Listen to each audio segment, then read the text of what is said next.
गण्डकी ध्वनि पालिका संस्थापक अध्यक्ष श्रीमान दयाराम भारतीज्यूलाई आसन ग्रहण गरिदिनु हुन म हार्दिक अनुरोध गर्दछु। आदर्श समाज राष्ट्रिय दैनिक पत्रिका सम्पादक तथा प्रतिनिधिज्यूलाई अतिथिको आसन ग्रहण गरिदिनु हुन म हार्दिक अनुरोध गर्दछु। यसै गरी तालबराई साप्ताहिक पत्रिका सम्पादक तथा प्रतिनिधिज्यूलाई अतिथिको आसन ग्रहण गरिदिनु हुन म हार्दिक अनुरोध गर्दछु। राजेश कुँवर पूर्व कार्य समिति सदस्य मेघबहादुर गुरुङ, वीरबहादुर तामाङ, हरि प्रसाद नेउपाने, नेत्रबहादुर खत्री, राजेन्द्रमान जलारी, केशव गौतम, जयबहादुर राणा, तोपबहादुर छेत्री, नारायण बहादुर अधिकारीज्यूलाई अगाडिको रोरमा आएर आसन ग्रहण गरिदिनु हुन म हार्दिक अनुरोध गर्दछु। सदस्य गंगा वाइवाज्यूलाई अतिथिको आसन ग्रहण गरिदिनु हुन म हार्दिक अनुरोध गर्दछु। नेपाली स्टोङ्गेस क्युकेसन कराटे सङ्घ कास्कीका अध्यक्षज्यूलाई अतिथिको आसन ग्रहण गरिदिनु हुन म हार्दिक अनुरोध गर्दछु। महेन्द्र ढुङ्गा बहु उद्देश्य संस्थाका अध्यक्षज्यूलाई अतिथिको आसन ग्रहण गरिदिनु हुन हार्दिक अनुरोध गर्दछु। पालिका वरिष्ठ कानुनी सल्लाहकार श्रीमान यामबहादुर खत्रीज्यूलाई अतिथिको आसन ग्रहण गरिदिनु हुन म हार्दिक अनुरोध गर्दछु।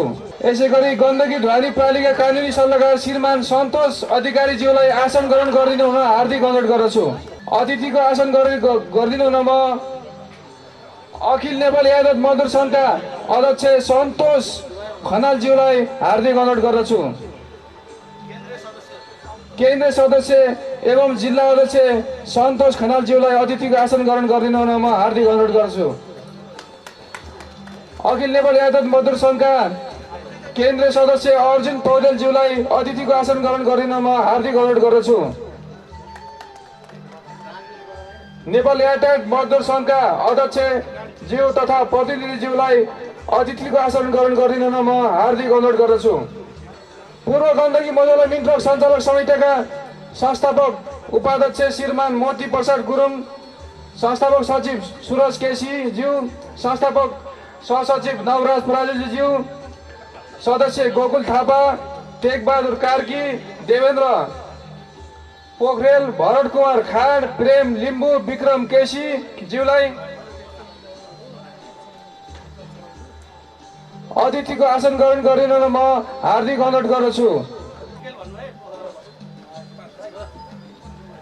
स्थानीय यातायात पालिका अध्यक्षज्यू तथा प्रतिनिधिज्यूलाई अतिथिको आसन ग्रहण गरिदिनु हुन म हार्दिक अनुरोध गर्दछु। बेङस्थल पोखरा यातायात पालिका अध्यक्ष श्रीमान कृष्ण ढुङ्गानाज्यूलाई अतिथिको आसन ग्रहण गरिदिनु हुन म हार्दिक अनुरोध गर्दछु। बिन्दावासिनी यातायात पालिका अध्यक्षज्यू तथा प्रतिनिधिज्यूलाई अतिथिको आसन ग्रहण गरिदिनु हुन म हार्दिक अनुरोध गर्दछु। गण्डकी ट्र्याक्टर तथा मिनी ट्रक यातायात पालिका अध्यक्ष प्रेमबहादुर थापाज्यूलाई अतिथिको आसन ग्रहण गरिदिनु हुन म हार्दिक अनुरोध गर्दछु।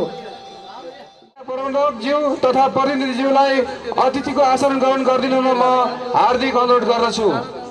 प्रमुख संयोजक सञ्जय खड्काबहादुर खड्काज्यूलाई अतिथिको आसन ग्रहण गरिदिनु हुन म हार्दिक अनुरोध गर्दछु। नेपाल यातायात व्यवसाय राष्ट्रिय महासङ्घका जिल्ला समन्वय समिति पोखरा कास्कीका अध्यक्ष श्रीमान केदार पौडेलज्यूलाई अतिथिको आसन ग्रहण गरिदिनु हुन म हार्दिक अनुरोध गर्दछु। गण्डकी ध्वनि पालिका संस्थापक सदस्य सचिव श्रीमान मनोज विश्वकर्माज्यूलाई अतिथिको आसन ग्रहण गरिदिनु हुन म हार्दिक अनुरोध गर्दछु।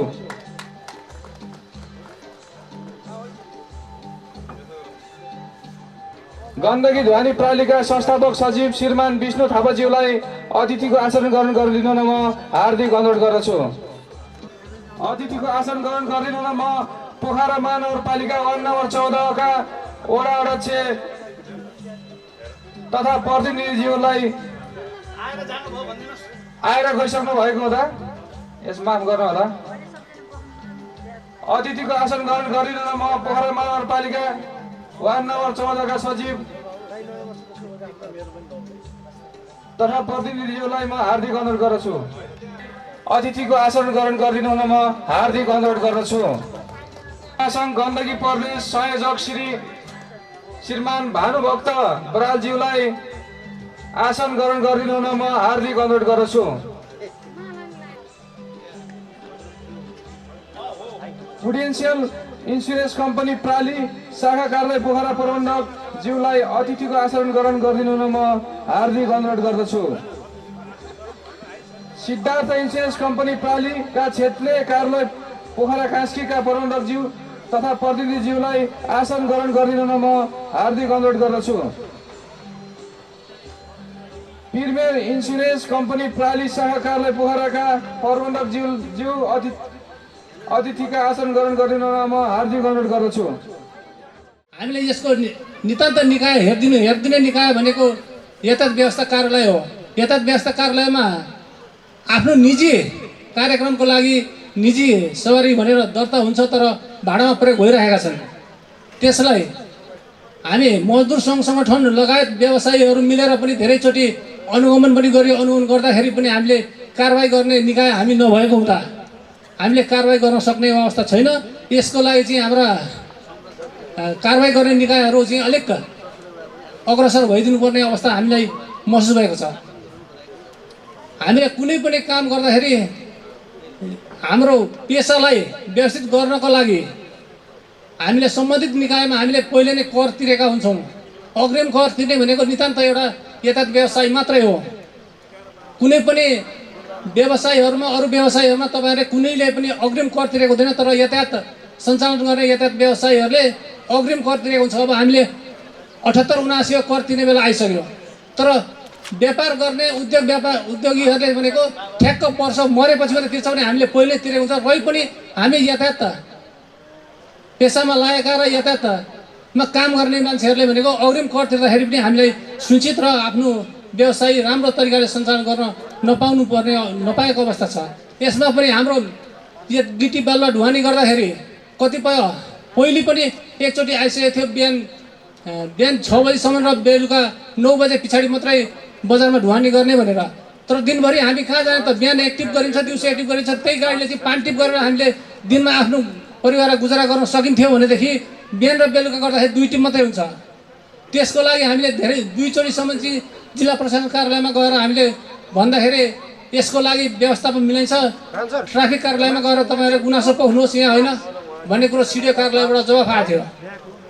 त्यसको लागि अब हाम्रो यहाँ जिल्ला प्रशासन ट्राफिक प्रहरीबाट प्रमुख आउनुभएको छ। उहाँले पनि केही भनिदिनुहुन्छ होला र हामीले त्यसको लागि केही सहज गर्नको लागि सकिन्छ कि भन्ने आशा चाहिँ उहाँबाट सुन्न पाइन्छ भन्ने आशा गरेका छौँ।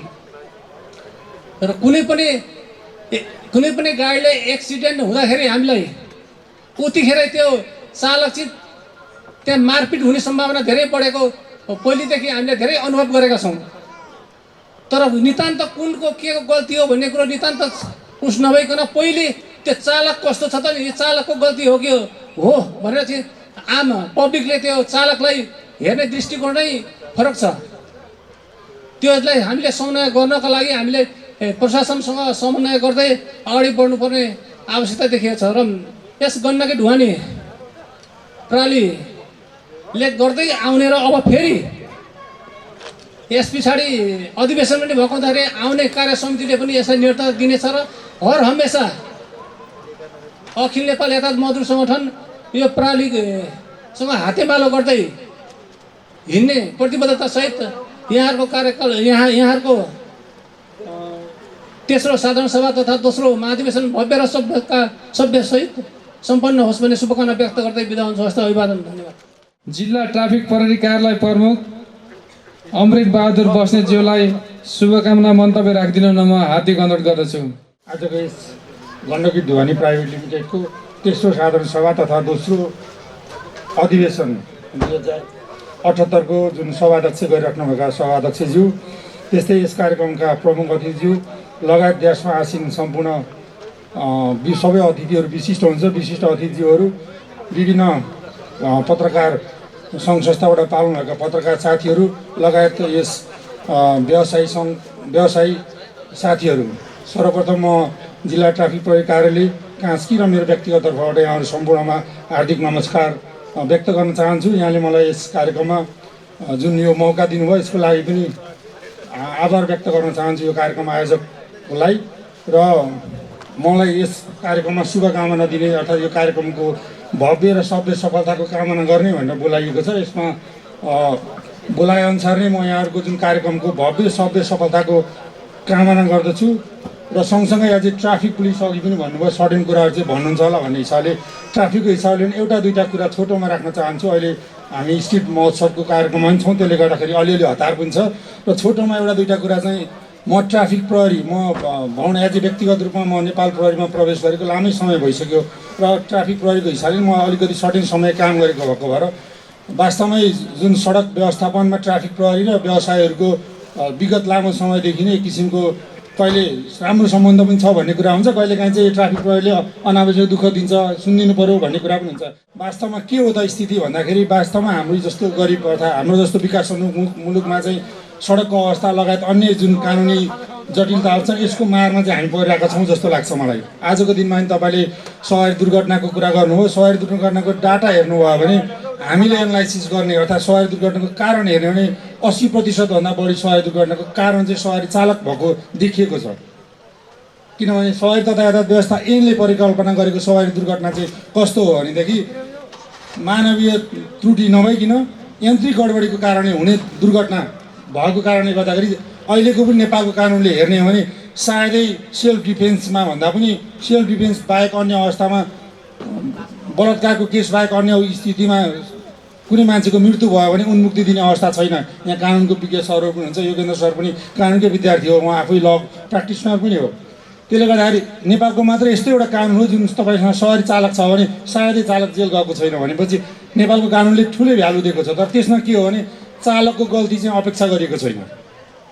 चालकले कहिले पनि गल्ती गर्दैन, तर सवारी साधन भनेको यान्त्रिक चिज हो, यान्त्रिक चिजमा गडबडी आउँछ र यान्त्रिक गडबडीको कारणले गर्दाखेरि उसको बसभन्दा बाहिर गएर चाहिँ सवारी दुर्घटना हुन्छ भन्ने कुरा छ। तर अहिले हामीले दुर्घटना भइसकेपछि गरेको अनुसन्धानमा यहाँ अघि विष्णु सर मजदुरको नेता भएको भएर उहाँले आफ्नो कुराहरू पनि राख्नुभयो। आफू कुराहरू सही नै थिए, वास्तवमा मजदुरहरू विभिन्न अवस्थामा पीडित हुनु पनि भएको होला। तर एउटा विडम्बनापूर्वक हामीले भन्नुपर्ने कुरा चाहिँ अलमोस्ट सबै सवारी दुर्घटनाको कज चाहिँ सवारी चालक भएको अवस्था छ। हिजो मात्रै हामीले दुःखद घटना हामीले अहिले पनि अनुसन्धान गरिरहेको छौँ। एउटा सवारी दुर्घटनामा चाहिँ एकजना मोटरसाइकल चालकको मृत्यु भएको छ र अन्य 2-3जना अरू घाइते हुनुभएको छ र हामीले जुन सवारी चालकलाई लिएर आएको छौँ उहाँ पनि सवारी चालकै कारणले गर्दा दुर्घटना भएको अवस्था छ। मैले यहाँलाई भन्न खोजेको चाहिँ सवारी दुर्घटना ठुलो एउटा इस्यु हो।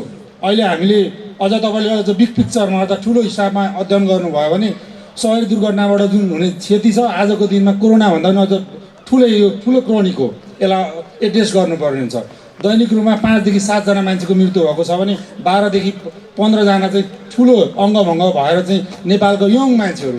फेरि सवारी दुर्घटनाको क्षति भनेको तपाईँले अहिले हेर्नुभयो भने के देख्नुहुन्छ भने बरु कोरोनाले अब भन्नु त नहुने तर अलिकति वृद्ध अलिकति अब धेरै यङ मान्छे पनि को पनि मृत्यु भएको छ। तर सवारी दुर्घटना अर्थात् रोड ट्राफिक इन्सिडेन्ट भन्छ, यो रोड ट्राफिक इन्सिडेन्टबाट हुने सवारी दुर्घटनामा चाहिँ यङ मान्छे अझ तपाईँले विश्वभरका आँकडालाई हेर्नुभयो भने पनि 5 वर्षदेखि 29 वर्षको उमेर समूहमा मृत्यु हुने हाइएस्ट कज अफ डेथ चाहिँ आरटिआई अर्थात् रोड ट्राफिक इन्सिडेन्ट हो।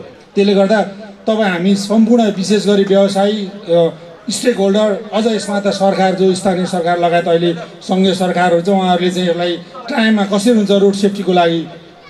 अझै मैले आफूले चाहिँ ट्राफिक भएर काम गर्दाखेरि चाहिँ यसमा हामीले सवारी चालक त भनेर लेख्छौँ, कति अवस्थामा चाहिँ सडकको अवस्थै त्यस्तो छ।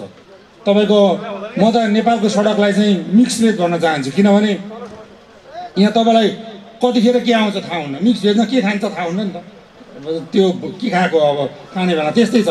तपाईँ सडकमा गइरहेको बेलामा साइकल यात्री आउँछ कि पैदल यात्री आउँछ कि त्यसपछि गाई आउँछ कि कुकुर आउँछ कि के आउँछ थाहा हुन्न। सडकको अवस्था पनि त्यस्तै छ। त्यसले गर्दाखेरि हामी सडक दुर्घटनाको चाहिँ चरम जोखिममा छौँ। विशेष गरी अहिलेको पछिल्लो समयमा अब देश विकासको क्रममा जानै पर्यो, त्यसकोमा सँगसँगै हामीले बाटोको पनि विकास गर्नै पर्यो।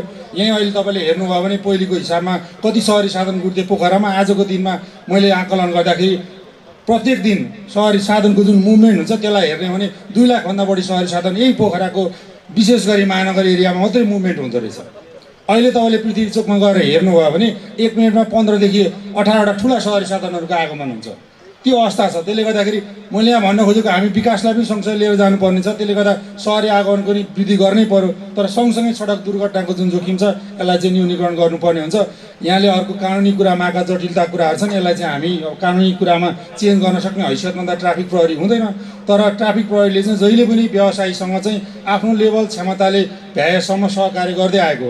यहाँ तपाईँले कोरोनाकै बेलामा देख्नुभयो होला, जिल्ला प्रशासन कार्यालय मैले यहाँ भन्नु त हुन्न, जिल्ला प्रशासन कार्यालयले स्ट्रिक्टली ध्वनिका सहरी साधनहरूलाई पूर्ण रूपमा चल्नको लागि बेलुका मात्रै चल्ने अर्थात् बेलुका पनि एउटा सठिक समय बन्द गरेको अवस्थामा हामीले म्युचुअल अन्डरस्ट्यान्डिङमा मैले इभेन सिडिओ साहबलाई नै पनि जाहेर गरेर उहाँहरूलाई पनि मार्का पर्छ भनेर सर्टेन कुरामा यहाँ हाम्रो मनोजी सर हुनुहुन्थ्यो। फेरि उहाँसँग मेरो नैतिक धर्म सङ्कट के हो भने मेरो जुन भाडामा म जुन घरमा बस्छु उहाँकै बाटो भएर जानुपर्छ, उहाँको कुरा नसुन्यो भने फेरि अप्ठ्यारो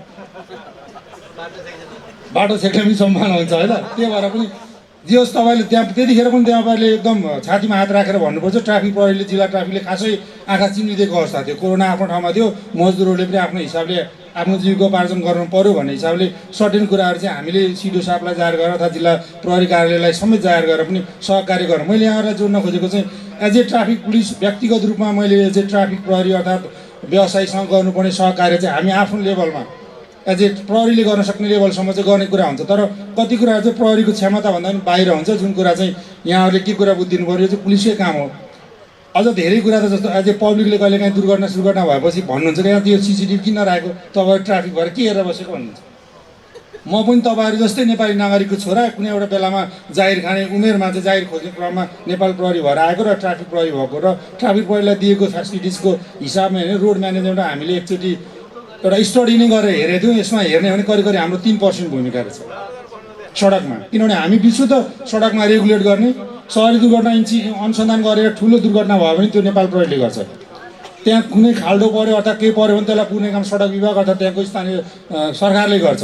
त्यसले गर्दा अब यहाँले कुरा गर्नुभयो ध्वनिका गाडीहरूलाई पर्मिट दिने, यसलाई अनुगमन गर्ने, यसलाई चाहिँ कारवाही गर्ने यहाँ यातायात कार्यालयको प्रतिनिधि सर पनि हुन्छ, उहाँहरूले गर्नुहुन्छ भने चाहिँ हाम्रो रोल भनेको सडकमा करिब 3%को रोलमा रहेछौँ। तर यसो हेर्दा चाहिँ हामी 24 आवर सडकमै हुने भएको र बढी चाहिँ हाम्रो रोल हो कि जस्तो पनि लाग्छ यहाँ कतिपय साथीहरूलाई।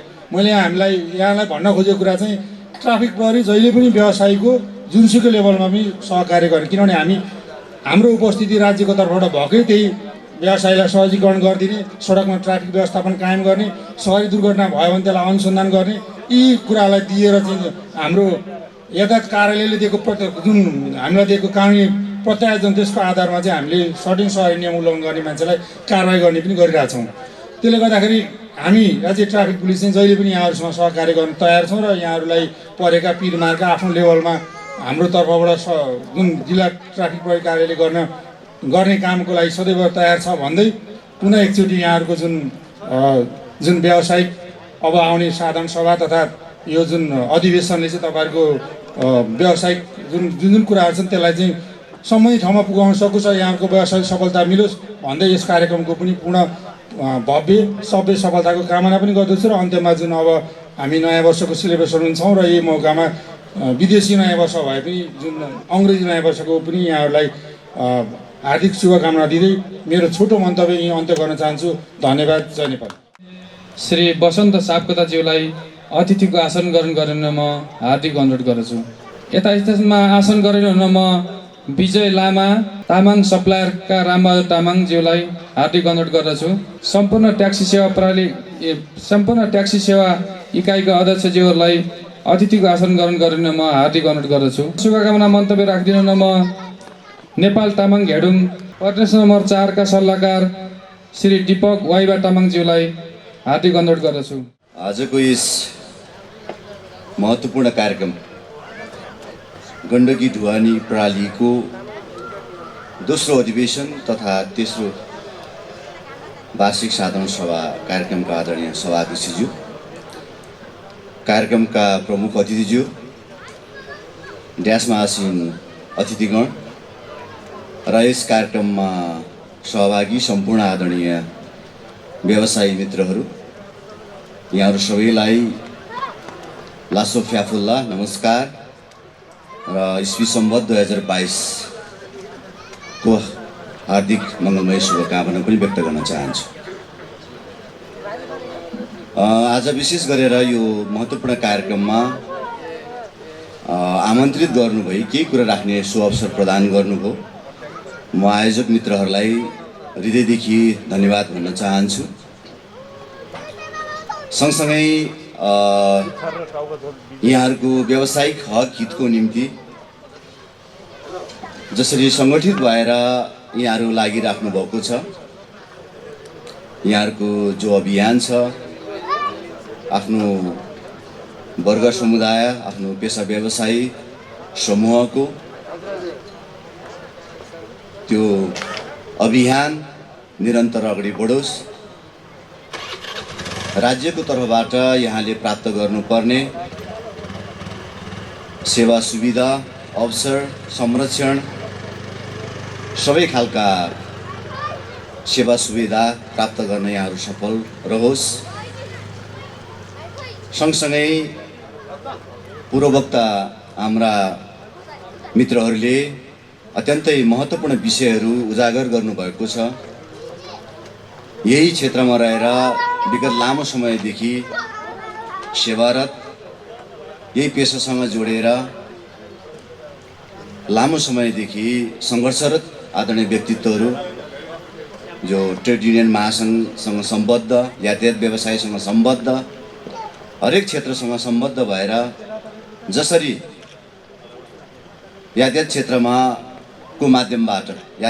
माध्यमबाट जसरी आम जनसमुदायलाई सेवा प्रवाह गरिराख्नु भएको छ, उहाँहरूको जुन दुखेसो छ, गुनासो छ, त्यो विशेष गरेर राज्य पक्षबाट समयमै सुनवाई गर्नुपर्छ।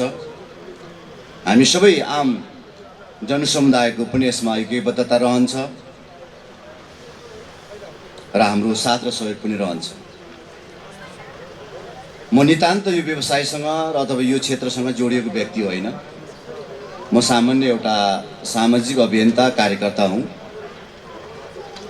र विगतको कार्यक्रम पनि यस पटक पनि मैले यहाँहरूको कार्यक्रममा सरिक हुने सो अवसर प्राप्त गरेको छु र मलाई लाग्छ यहाँहरू ठुलै मर्कामा पीडामा हुनुहुन्छ। फेरि पनि सङ्गठित रूपमा तपाईँहरू जे जसरी लागिराख्नु भएको छ, जुझिराख्नु भएको छ, राज्यको ध्यान आकर्षण गरिराख्नु भएको छ, विभिन्न आफूसँग सम्बद्ध निकायहरूको ध्यान आकृष्ट गरिराख्नु भएको छ। आजको यहाँ प्रमुख अतिथि पनि हुनुहुन्छ यसै क्षेत्रसँग सम्बन्धित व्यक्तित्व। उहाँले यो विषयमा पनि थप सहजीकरण गरेर उहाँहरूलाई आश्वस्त पार्ने, उहाँहरूका हरेक गतिविधिहरूलाई अलिक चुस्त र दुरुस्त बनाउनमा उहाँहरूको सहयोग हुन जरुरी छ।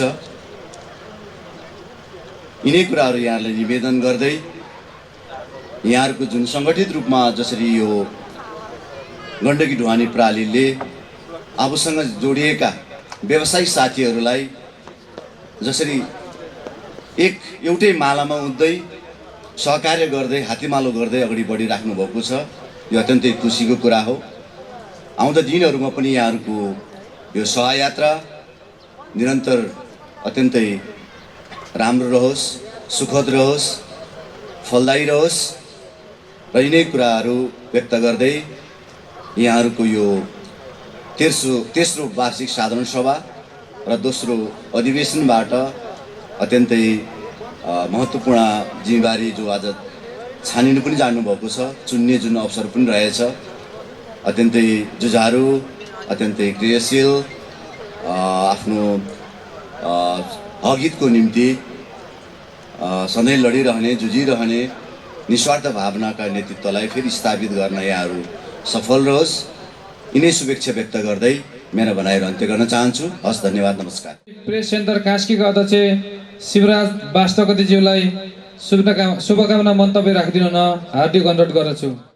गण्डकी ढुवानी प्राइभेट लिमिटेडको तेस्रो साधारण सभा तथा दोस्रो अधिवेशनका अध्यक्षज्यू,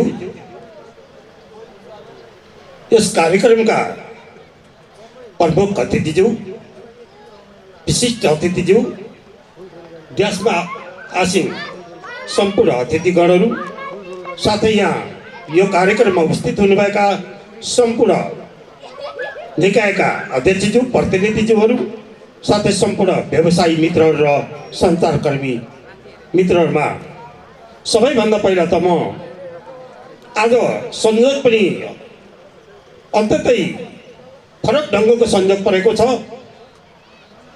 टोपी दिवस, नयाँ वर्षको शुभ बिहानी, अङ्ग्रेजी नयाँ वर्षको शुभ बिहानी, साथै यो गण्डकी ढुवानी प्रणालीको महोत्सवको रूपमा रहेको अधिवेशनको यस कार्यक्रममा यहाँहरू सबैलाई हार्दिक नमन गर्न चाहन्छु।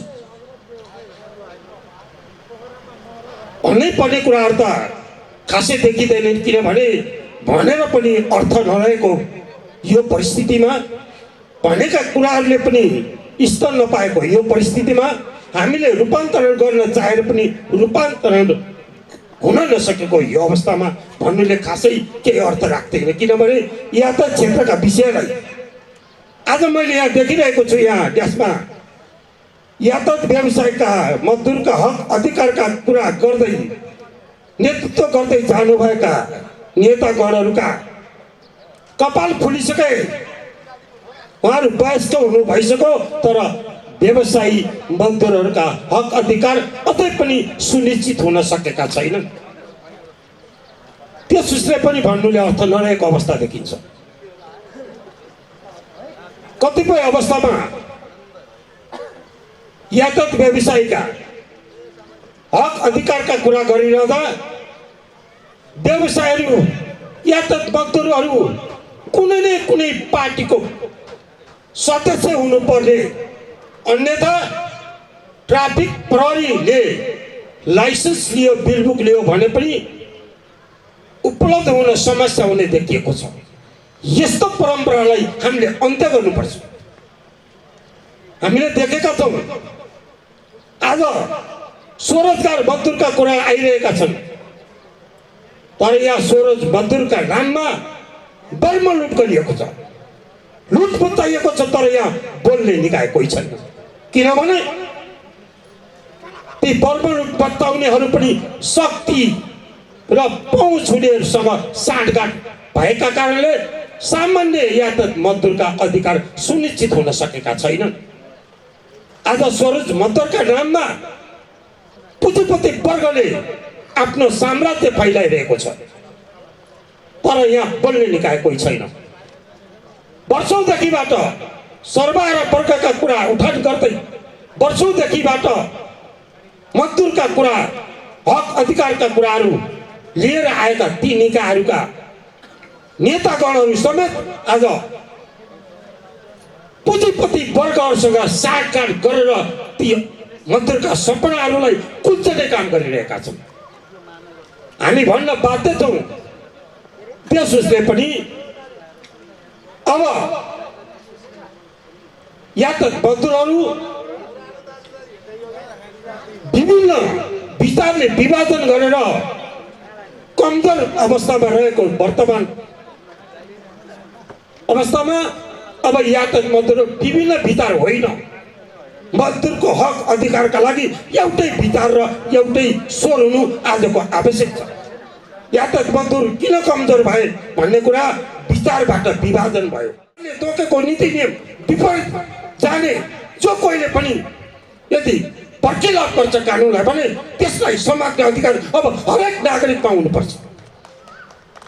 त्यसका लागि यहाँले म आजको दिनबाट आह्वान गर्न चाहन्छु, यदि यहाँले निजी सवारीले नेपाल सरकारले तोकेको नीति नियम विपरीत ढुवानी गर्छ भने ठम समात्नुहोस्। यदि निजी सवारीले यात्रु बोक्छ भने ठम समात्नुहोस्। तब तपाईँहरूको शक्तिको प्रस्तुत हुन्छ, प्रदर्शन हुन्छ। त्यसपछि ती साम्राज्यवादी, ती पुँजीपति वर्गहरूले यहाँहरूको स्वरोजगार व्यवसायको नाममा पारेको प्रभावलाई अन्त्य गर्न सक्नुहुन्छ। आज एक दिन अधिवेशनमा उपस्थित भएर, आज एक दिन अधिवेशनमा भाषण गरेर मात्र केही हुँदैन। म नेतागणहरूलाई भन्न चाहन्छु, के यातायात मन्त्रीको हक अधिकार यहाँले सुनिश्चित गर्न सक्नु सफल हुनुभएकै छ त? होला यहाँ विभिन्न विचारका नेताहरू हुनुहुन्छ, विभिन्न विचारबाट भातृ सङ्गठन हुनुहुन्छ, के यहाँले आफ्ना पार्टीका नेतालाई औँला ठडाएर भन्नुभएको छ मेरो मन्त्रीको अधिकार सुनिश्चित हुन सकेन, पार्टीका नेताज्यूले पहल गर्नु भएन भनेर भन्नुभएको छ? भन्नुभएको छैन? आजकल भन्नुहोस्, यदि गर्दैन भने यहाँले जवाब दिनुहोस्। मेरा मजदुरको संरक्षण गर्न सक्नु हुँदैन भने म तपाईँका पछि पनि लाग्न सक्दिनँ भन्नुहोस् न, तब मात्र तपाईँहरू शक्तिशाली बन्नुहुनेछ। र अहिले मलाई छुट्याउने एउटा सूचना, गुलाबी सूचना आयो, त्यस सूचना पनि म छुट्याउन चाहन्छु। र मैले एउटा थोरै जोड्न के चाहेँ भने म सूचनाको हक सम्बन्धी कार्य गर्ने भएको हुँदा यहाँलाई म एउटा कुरो के भन्छु भने सूचनाको हक भनेको यस्तो हो, यहाँको यो आज मात्र यो प्रतिवेदन यहाँ हातमा परेको छ, यो मात्र होइन सूचना, यहाँले हरेक दिन सूचना माग्ने अधिकार छ। यहाँको यो कम्पनीमा आय व्यय के कति छ भन्ने सूचना माग्ने हरेक व्यवसायको अधिकार भएको हुँदा प्रतिवेदनलाई पर्खिरहनु पर्दैन। कुनै पनि सार्वजनिक निकायमा रहने हरेक निकायमा के भइरहेको छ, के हुँदैछ भन्ने कुरा जानकारी लिने अधिकार हरेक नागरिकको रहने हुँदा यहाँले सूचना लिन पनि अबका दिनमा सूचना लिन पनि सिक्नुहोस्, जसले गर्दा लोकतन्त्रलाई बलियो र मजबुत बनाउन र यहाँ पनि शक्तिशाली बन्ने आधार बन्न सक्छन् भन्दै आजको यो अधिवेशन पूर्ण सफलताको शुभकामना सहित म बिदा हुन चाहन्छु। हस्त, नमस्कार। यसै गरी पोखरेली ट्याक्सीका अध्यक्ष श्री प्रकाश तिवारीज्यूलाई छोटोमा शुभकामना मन्तव्य राखिदिन म हार्दिक अनुरोध गर्दछु। नेपाल यातायात व्यवसाय राष्ट्रिय महासङ्घको सदस्य संस्था गण्डकी ढुवानी प्राइभेट लिमिटेडका दोस्रो साधारण सभा, तेस्रो साधारण सभा तथा दोस्रो अधिवेशन कार्यक्रमका सभाध्यक्ष तथा यस कम्पनीका अध्यक्षज्यू, यस कार्यक्रमका प्रमुख अतिथि नेपाल यातायात व्यवसाय राष्ट्रिय महासङ्घका केन्द्रीय अध्यक्ष योगेन्द्र कर्मचारीज्यू, महासङ्घका उपाध्यक्षज्यू लगायत विभिन्न तह तब्कामा रहनुभएका महासङ्घका पदाधिकारी ज्यूहरू, उपस्थित विभिन्न कम्पनीका अध्यक्ष तथा प्रतिनिधिज्यूहरू, विभिन्न मजदुर सङ्गठनका अध्यक्ष तथा प्रतिनिधिज्यूहरू, विभिन्न सङ्घ संस्थाबाट उपस्थित मजदुर अध्यक्ष तथा प्रतिनिधिज्यूहरू, अगाडिको रोमा रहनुभएका पत्रकार मित्रहरू, व्यवसायी साथीहरू, मजदुर साथीहरू, सबैमा मेरो व्यक्तिगत तर्फबाट र मेरो प्यारो संस्था पोखरेल ट्याक्स सेवा प्रणालीको तर्फबाट यहाँलाई दिवाकालीन नमस्कार व्यक्त गर्न चाहन्छु। सर्वप्रथम त यो दोस्रो साधारण सभा भव्य र सभ्य रूपमा सम्पन्न होस् भन्ने म शुभकामना दिन चाहन्छु भने दोस्रो अधिवेशन निर्विरोध निर्वाचित होस् अथवा एकदमै सहमतपूर्ण तरिकाले असल नेतृत्वलाई यसमा पुनः प्रवेश गरोस्, यो कम्पनीले अरूलाई पनि सिकाउने खालको वातावरण बन्ने खालको कार्य समिति टिम बनोस् भन्ने शुभकामना व्यक्त गर्न चाहन्छु। साथीहरू, समय धेरै घर्किसकेको छ, छोटो मात्रै राख्ने कुराहरू छ। हामी यातायात व्यवसायी भनेको भन्ने बेलामा यो कम्पनी त्यो कम्पनी त्यो कम्पनी भने पनि दुईमुखे हाँसै हो। दुईमुखे हाँस भनेको हाँसको दुईटा मुखमा जुन मुखले बिख खाए पनि त्यो हाँस सबै मर्छ। त्यही भएर हामी यातायात व्यवसायहरू भन्दा हामी आफ्नो एउटा कम्पनीलाई मात्रै कसरी लाने भनेर सोचिरहेका हुन्छौँ।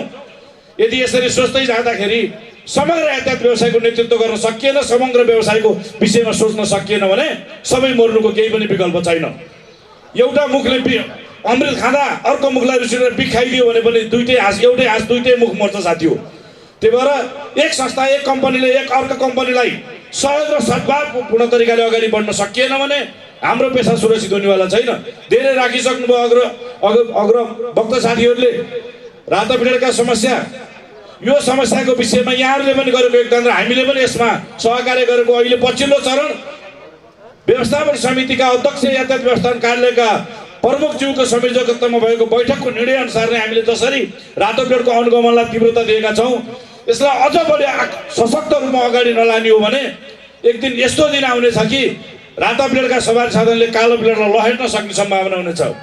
सरकार त यस्तै हो साथी हो।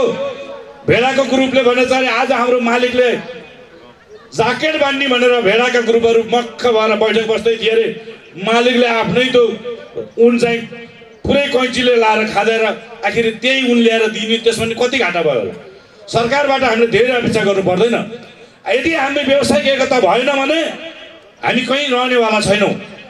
अहिले हामी आफैमा जुधिरहेका छौँ कतिपय अवस्थामा। यसले हामी यता व्यवसायलाई ठिक बनाउने अवस्थामा छैन। अहिले हेरिरहेका छौँ हामीले धेरै कुराहरू, गाडी दर्ता प्रक्रियादेखि लिएर विविध प्रक्रियाहरूमा पनि। अब यहीँ पनि मैले एउटा 30 नम्बर बुँदामा एउटा देखेँ, अब यो ज प्रकृतिका सवारी साधन पनि दर्ता गर्ने भनेर लेख्नु भएको छ। अब यसरी अस्तव्यस्त गर्दै जाने, जले ख दर्ता गर्ने, खले ग, घ, ङ, च, छ सबैले सबै दर्ता गर्ने हो भने ढुवानी भनेर लेख्नु पनि नपर्ने स्थिति आउन सक्छ है। हामी आफ्नो वर्गलाई कसरी संरक्षण र कसरी सुरक्षित गर्ने भन्नेतिर लागेनौँ भने यसले भोलिको दिनमा एउटा उल्टो अर्थ र नकारात्मक अर्थ लाग्नुपर्ने हुनसक्छ है। भोलि ट्याक्सीले भ्यान दर्ता गर्नु, भ्यानले ट्रक दर्ता गर्ने, ट्रकले ट्र्याक्टर दर्ता गर्ने, रातो प्लेटले गर्ने, यो पनि त्यो पनि गर्ने भन्ने परिस्थिति आउन सक्छन् है। यो विषयमा तपाईँ हामी यदि सजग हुन सकेनौँ भने, तपाईँ हामी बिचमा सहमति सहकार र छलफलबाट अगाडि बढ्न सकेनौँ भने हाम्रो पेसा रहनेवाला छैन। त्यही भएर म पुनः अन्तमा के भन्न चाहन्छु भने, यदि हामी व्यवसायहरू सबैजनाको मुक्का एकै ठाउँमा पर्ने हो भने हामी राज्यसँग लिनुपर्ने सेवा सुविधा हामी लिन सक्छौँ। आज हामी छैनौँ। म क्लियरका साथ भन्छु, ट्र्याक्टर आफ्नो तरिकाले हिँड्छ, ट्याक्सी आफ्नो तरिकाले हिँड्छ, बस बसै कुदाइरहेछ। कसैले कसैलाई हामी मिलेर अगाडि बढ्न सकेको अवस्था छैन। त्यही भएको भएर आज हामी अस्तव्यस्त छौँ। यसलाई अस्तव्यस्तलाई नेपाल यातायात, हाम्रो छाता संस्था नेपाल यातायात व्यवसाय राष्ट्रिय महासङ्घ मार्फत हरेक संस्थाहरूलाई प्रत्यक्ष आफ्ना नीति नियममा लाग्नको लागि अनुगमन समेत गर्न अनुरोध गर्दै यो कार्यक्रमको भव्य सफलताको शुभकामना व्यक्त गर्दै मेरो भनाइ यही गर्छु। जय यातायात। गण्डकी ढुवानी प्राइभेट लिमिटेड तेस्रो महासभा तथा दोस्रो अधिवेशनका सभापति, यस संस्थाका अध्यक्ष श्री शिव तामाङज्यू, आजका प्रमुख अतिथि नेपाल यातायात राष्ट्रिय व्यवसायी महासङ्घका अध्यक्ष श्री योगेन्द्रनाथ कर्मचारीज्यू, विशेष अतिथिको रूपमा पाल्नुभएका विशेष अतिथि, मञ्चमा आसीन विशेष अतिथिहरू, अतिथिको रूपमा पाल्नुभएका विभिन्न सङ्घ संस्थाबाट पाल्नुभएका अध्यक्षज्यूहरू, पत्रकार साथीहरू र व्यवसाय मित्रहरू, सर्वप्रथम त यो अधिवेशन तथा साधारण सभाको सफलताको शुभकामना दिन चाहन्छु। हुन त यो अधिवेशन भइसकेपछि एउटा सफल नेतृत्व यहाँले अवश्य चयन गर्नुहुनेछ। यो हाम्रो व्यावसायिक संस्था भएको हुनाले म व्यवसाय मित्रहरूलाई के आग्रह गर्न चाहन्छु भने, यो हामीमा प्रतिस्पर्धा नगरिकन एक्लै अर्कोलाई चाहिँ पदको लोभता नदेखाइकन यो आजको अधिवेशन सर्वसम्मतिमा चयन गर्न सक्नुहुनेछ भन्ने मैले एउटा छिमेकी एउटा संस्थाको हिसाबले मैले शुभकामना दिन चाहन्छु। र गण्डकी ट्रक यातायात व्यवसाय सङ्घलाई आज यसरी बोलाएर, यो कम्पनीले यसरी बोलाएर आफ्नो शुभकामना दिन खोज्नुभएका धन्यवाद दिँदै, यो तपाईँ हामी एउटा ढुवानी, यो मिनी ट्रक र ट्रक तपाईँ हाम्रो एउटा हामीले ढुवानी गर्छौँ र अहिले तपाईँहरू र हाम्रो बिचमा शिवजी र हाम्रो बिचमा सहकार्य भएको छ। सर्वप्रथम त मैले यहाँलाई के अनुरोध गर्न चाहन्छु भने, सकिन्छ भने यो गण्डकी ट्रक यातायात व्यवसायी सङ्घ र यो तपाईँको ढुवानी एकीकरण जाओ भन्ने मैले तपाईँलाई चाहिँ प्रस्ताव पेश गर्न चाहन्छु, अनुरोध गर्न चाहन्छु। होइन भने सकिँदैन भने पनि यसलाई एकीकरण गर्न सकिँदैन भने पनि एउटा कार्यगत एकताको लागि पनि यहाँले दोस्रो सत्रमा चाहिँ छलफल गर्ने हुन्छ मैले आशा राखेको छु। र यो अधिवेशन भएको हुनाले मैले धेरै भाषण गर्न चाहिनँ। फेरि पनि तेस्रो साधारण सभा तथा दोस्रो अधिवेशनको सफलताको शुभकामना गर्दै मेरो संस्था गण्डकी ट्रक यातायात व्यवसायी सङ्घलाई बोलाएर आफ्नो शब्द राख्न दिनुभएकोमा म रवि गिरी यहाँहरू समक्ष हार्दिक कृतज्ञता जाहेर गर्दै मेरो शब्द यही टुङ्गाउँछु। हस्त, धन्यवाद। गण्डकी ढुवानी प्राइभेट लिमिटेडको तेस्रो साधारण सभा तथा दोस्रो अधिवेशनका आदरणीय अध्यक्षज्यू, आजको यस कार्यक्रममा प्रमुख अतिथिको आतिथ्यता ग्रहण गर्दै पाल्नुहुने नेपाल यातायात व्यवसाय राष्ट्रिय महासङ्घका श्रद्धेय केन्द्रीय अध्यक्ष योगेन्द्रनाथ कर्मचारीज्यू, विशेष अतिथिको रूपमा पाल्नुहुने यातायात व्यवसाय राष्ट्रिय महासङ्घका केन्द्रीय उपाध्यक्षज्यू, तामाङ घेदुङ सङ्घका प्रतिनिधिज्यू, विभिन्न कम्पनी प्रणालीका अध्यक्ष लगायत प्रतिनिधि साथीहरू, मजदुर सङ्गठनका नेतागणहरू, विभिन्न मोटर कम्पनीहरूका प्रतिनिधिज्यूहरू, पत्रकार मित्रहरू, गण्डकी ढुवानी प्राइभेट लिमिटेडका सञ्चालक समितिका पदाधिकारी साथीहरू, पूर्व अध्यक्षज्यूहरू र आदरणीय व्यवसायी मित्रहरूमा म पृथ्वीराज बस सञ्चालक कम्पनी प्रालीको तर्फबाट हार्दिक अभिवादन व्यक्त गर्न चाहन्छु र धेरै लामो समयलाई म लिन चाहन्न, समय पनि घर्किसकेको छ। सर्वप्रथम त आजको यस अधिवेशनबाट व्यवसायीहरूका हकहितको पहिचान र समाधान गर्ने सन्दर्भमा व्यवसायप्रति समर्पित नेतृत्व चयन गर्न सक्नुहोस्, यही शुभकामना दिन चाहन्छु। र धेरै विषय पूर्वोक्त मित्रहरूले उठान गरिसक्नु भएको छ। हामी यातायात व्यवसायहरू चाहे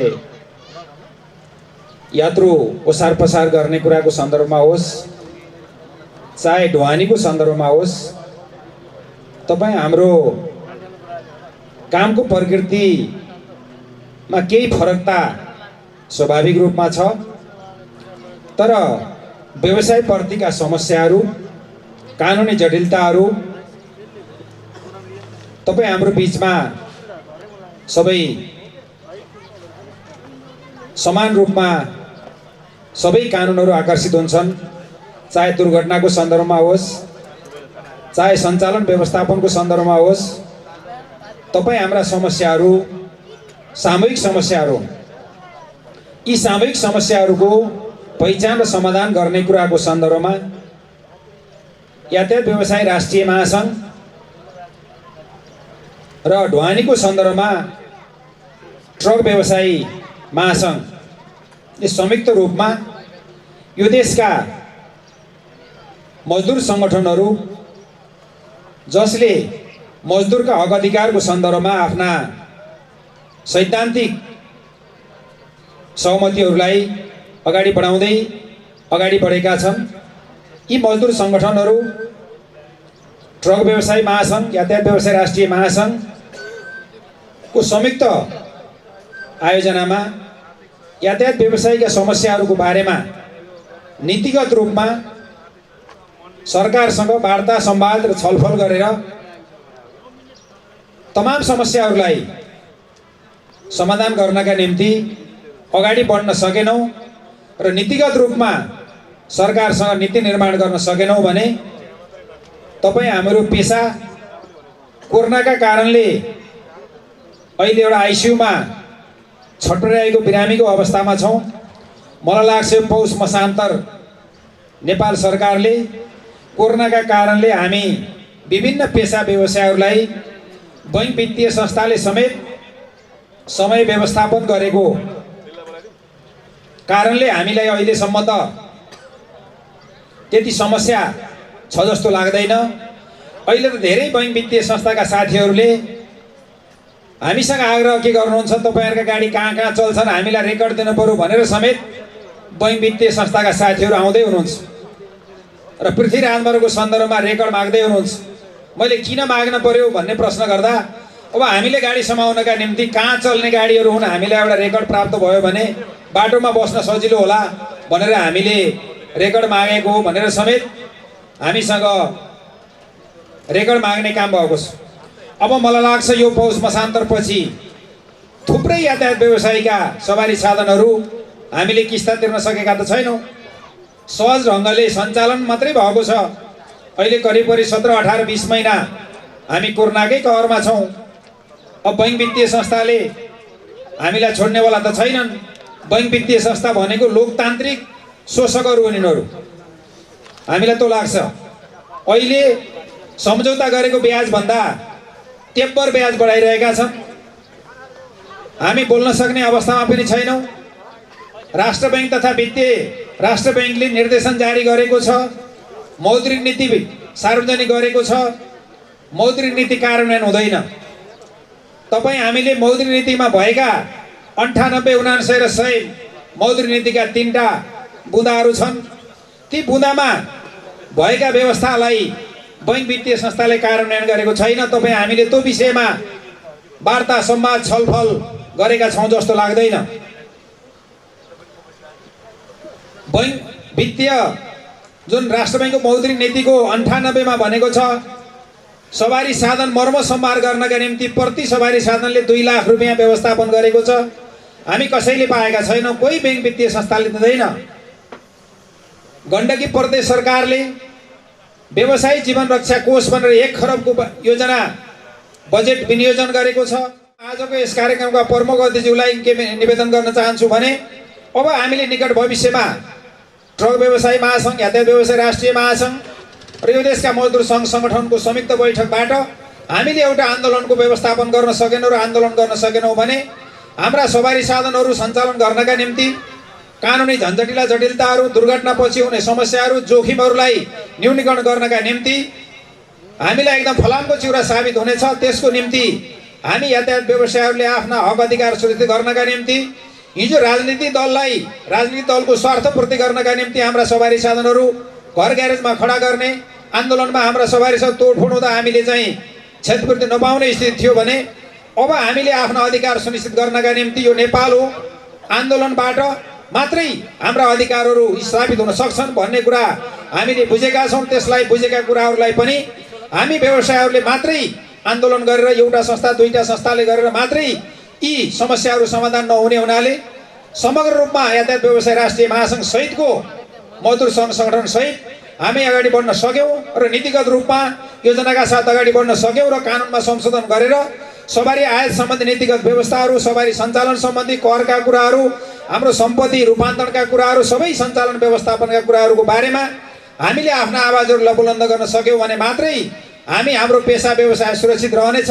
नत्र हामी यो पेसा व्यवसायबाट सुरक्षित रहने होइन कि कसरी विस्थापन हुने भन्ने विषयमा यो बैङ्क वित्तीय संस्थाको लोन तिरेर हामी कसरी चाहिँ उन्मुक्ति हुने भन्ने मात्रै हामीलाई चिन्ताको विषय रहनेछ भन्ने कुरा यहाँहरूको बिचमा राख्दै आजको यस अधिवेशनबाट एउटा जुझारु टिमको निर्वाचित गर्नुहुनेछ, जसले यो ढुवानी व्यवसायहरूका समस्याहरूको पहिचान र समाधान गर्ने सन्दर्भमा सबै सङ्घ संस्थाहरूसँग सहकार्य गर्दा अगाडि बढ्ने कुरामा हामी यहाँहरूको नेतृत्वसँग कास्कीभित्र रहेका सबै संस्थाहरू हातमा हात र काँधमा काँध मिलाएर यहाँहरूका समस्याहरूलाई समाधान गर्ने कुराको सन्दर्भमा होस्, हामी यात्रुवाहक सवारी साधन र संस्थाहरूको समस्याहरूको समाधान गर्ने कुराको सन्दर्भमा हामी सामूहिक रूपमा सहकार्य गर्दै अगाडि बढ्ने कुरा म यहाँहरूको माझमा प्रतिबद्धता व्यक्त गर्दै आज बोलाएर जुन आफ्ना विचारहरू राख्ने समय उपलब्ध गराउनु हो त्यसको निम्ति आयोजक मित्रहरूलाई हार्दिक आभार एवं कृतज्ञता जाहेर गर्दै म बिदा हुन्छु। हस्त धन्यवाद। जय यातायात। गण्डकी ढुवानी प्रणालीको दोस्रो अधिवेशन तथा तेस्रो साधारण सभा कार्यक्रमका अध्यक्ष महोदय, कार्यक्रमका प्रमुख अतिथि तथा नेपाल यातायात व्यवसाय राष्ट्रिय महासङ्घका केन्द्रीय अध्यक्ष आदरणीय वेङ्कटनाथ दाई, ग्यासमा आसीन यातायात व्यवसाय राष्ट्रिय महासङ्घका उपाध्यक्ष एन कुमार साईज्यू तथा ग्यासमा आसीन सम्पूर्ण अतिथि साथीहरू, विभिन्न यातायात प्रणालीबाट पाल्नुहुने अध्यक्ष तथा पत्नी साथीहरू, पत्रकार साथीहरू, विभिन्न मजदुर सङ्घबाट पाल्नुहुने अध्यक्ष तथा पत्नी मित्रहरू र सम्पूर्ण यो प्रणालीमा आबद्धता जनाउनु हुने सम्पूर्ण स्वरोजगार तथा स्वरोजगार मजदुर साथीहरू, यातायात व्यवसाय साथीहरूमा जिल्ला समन्वय समिति काशीको तर्फबाट न्यानो अभिवादन गर्न चाहन्छु र सर्वप्रथम त यो इस्वी सम्वत 2022 को शुभकामना पनि व्यक्त गर्न चाहन्छु र कुराहरू धेरै आइसके, हामीसँग समय धेरै छैन, अध्यक्षज्यू आत्तिरहनु भएको छ। अब सबै नीति नियमका कुराहरू प्रमुखज्यूले राख्नुहुने नै छ। खालि यो कास्की जिल्लाभित्र र यो विशेष यो प्रदेशभित्र रहेका समस्याहरूको विषयमा हामीले जसरी एक अर्को बिचमा घनीभूत ढङ्गले हामी छलफल गर्दै आयौँ र विभिन्न समयमा विभिन्न कालखण्डमा स्वयं यो संस्थालाई परेको समस्याहरूको विषयमा शिबु तामाङलाई जति थाहा होला उहाँले तपाईँलाई भनिसक्नु भएको होला, यो मञ्चबाट धेरै कुरा गर्दा अस्वाभाविकै होला, उहाँ पनि प्रत्यक्ष संलग्न हुनुहुन्छ। यो तपाईँहरूको समस्या जुन चाहिँ रातो प्लेटले बोक्ने समस्या लगायत अरू धेरै खालका समस्याहरू छन्, त्यो समस्याको विषयमा उहाँ बढी जानकार हुन्छ। उहाँ र हाम्रो बिचमा धेरै यता प्रत्यक्ष चाहिँ कुराकानीहरू भएको छ, विभिन्न उसमा छलफल भएको छ, विभिन्न फोरममा छलफल भएको छ। अनि यो विषयमा तपाईँहरूको समस्या छ, यो समस्यालाई लिएर यातायात व्यवसाय राष्ट्रिय महासङ्घ जिल्ला समन्वय समिति कास्कीले के गर्ने, कसरी अगाडि बढ्ने भन्ने विषयमा धेरै चरणमा चाहिँ कुराकानीहरू अगाडि बढेका छन्, केही पहलहरू पनि भएका छन्। तपाईँहरू हामीभन्दा जिल्ला समन्वय समिति कास्की भन्दा पनि तपाईँहरूले एक कदम अगाडि आएर अझ धेरै खालको एक्सनहरू गरिरहनु भएको छ। हामीले मिडिया मार्फत विभिन्न पत्र पत्रिका मार्फत हेरिरहेका छौँ। यो तपाईँहरूले जुन खालको प्रयत्न गरिरहनु भएको छ, यसमा यातायात व्यवसाय राष्ट्रिय महासङ्घ जिल्ला समन्वय समितिले के सहयोग गर्नुपर्ने अझ हामीले गर्न सक्ने कुराहरू हाम्रो तर्फबाट यहाँहरूसँग चाहिँ सहकार्य गर्ने प्रतिबद्धता पनि व्यक्त गर्न चाहन्छु। र यातायातको क्षेत्रमा धेरै खालका समस्याहरू छन्। पूर्ववक्ता मित्रहरूले भनिसक्नुभयो। साँच्चै यो देशमा सरकारले यो मैले त बारम्बार भन्ने गर्छु, म एउटा यातायात व्यवसायको चाहिँ नेतृत्व गर्ने नेतृत्वकर्ताको हैसियत को हिसाबले भए तापनि मैले के भन्छु भने यातायात व्यवसायको सञ्चालनको प्रमुख जिम्मा सरकारले लिनुपर्ने हो। तर विडम्बना हामीले हाम्रा घरबारी सबै ब्याङ्कमा चाहिँ धितो राखेर विभिन्न बाधा अडचनहरूसँग जुझ्दै हामीले हाम्रो यातायातहरू सञ्चालन गरिरहेका छौँ। त्यति हुँदा हुँदै पनि सरकारले त्यसलाई पुरस्कार गर्नुको सट्टा तिरस्कार गरिरहेको छ। हरेक चिजमा चाहिँ बाधाहरू उत्पन्न गर्ने, हरेक चिजमा चाहिँ समस्याहरू चाहिँ निम्त्याइदिने, हरेक समस्याहरू ल्याएर खडा गरिदिने, समस्याको हल गर्ने प्रयत्न नगर्ने। त्यस कारण यी धेरै खालका चुनौतीहरू छन्। यी चुनौतीहरूको बिचमा पनि हामी घिस्रेर अगाडि बढ्ने प्रयत्न गरिरहेका छौँ। लाग्छ यो घिस्राइमा साँच्चै यो ढुवानीमा अझ विशेष गरी ढुवानीमा धेरै खालका समस्याहरू छन्। त्यो समस्याहरूलाई चाहिँ पार पाउनको लागि यो जुन गण्डकी ढुवानी प्रहरीले एउटा यसको यो टिमले जुन खालको प्रयत्न गरिरहेको छ, यसलाई हामीले के कति सहयोग गर्न सक्छौँ त्यो विषयमा पनि हामीले चर्चा गरिनेछौँ। यो जिल्ला समन्वय समिति कास्की एउटा सहकार्य गरेर यहाँहरूको समस्या हल गर्ने विषयमा, यहाँलाई परेका समस्याहरूको विषयमा एकाकार हुँदै अगाडि बढ्ने छ भन्ने विश्वास दिलाउन चाहन्छु। र यो भन्दै पुनः यहाँलाई ह्याप्पी न्यु इयर भन्दै यो चाहिँ साधारण सभाको अधिवेशनको पूर्ण सफलता कामना व्यक्त गर्न चाहन्छु। हस्, धन्यवाद।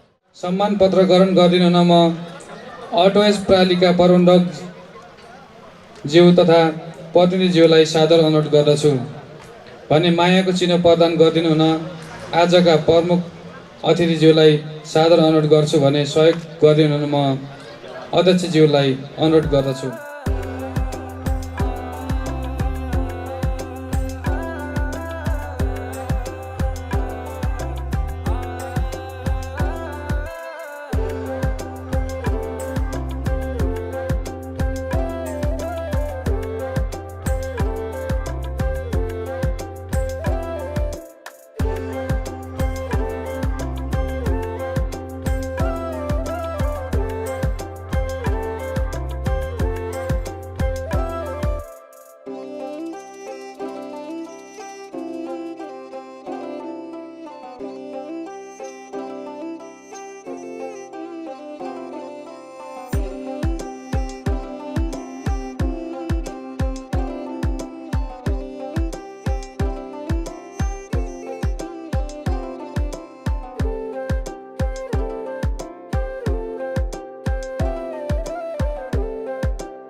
यस गण्डकी ध्वनि प्रणालीका सञ्चालक सदस्य ज्यू, आज यस गण्डकी ध्वनि प्रणालीको तेस्रो साधारण सभा तथा दोस्रो अधिवेशन उद्घाटन सत्रका कार्यक्रमका सभापति, यस गण्डकी ध्वनिका सञ्चालक अध्यक्ष शिबु रामबहादुर तामाङ शिबुज्यू, यसै गरी यस कार्यक्रममा प्रमुख अतिथिको रूपमा पाल्नुहुने हामी देशभरिका यातायात व्यवसायीहरूको आशाको तान्द्र, आशाको केन्द्र नेपाल यातायात व्यवसाय राष्ट्रिय महासङ्घका आदरणीय अध्यक्ष दाइ योगेन्द्रनाथ कर्मचार्यज्यू, यसै गरी महासङ्घका केन्द्रीय उपाध्यक्ष एन कुमार साईज्यू, नेपाल यातायात व्यवसाय राष्ट्रिय महासङ्घ कास्की जिल्ला समन्वय समितिका संयोजकज्यू, यस संस्थाका संरक्षकज्यू, संस्थापक अध्यक्षज्यू, विभिन्न यातायातसँग सम्बन्ध कम्पनी प्रणालीका अध्यक्ष प्रमुख तथा प्रतिनिधिज्यूहरू, आजका विशेष अतिथिज्यूहरू, यातायात व्यवस्था कार्यालयका प्रतिनिधि कृष्णजी लगायत सम्पूर्ण ड्यासमा विराजमान रहनुभएका अतिथिज्यूहरू, विभिन्न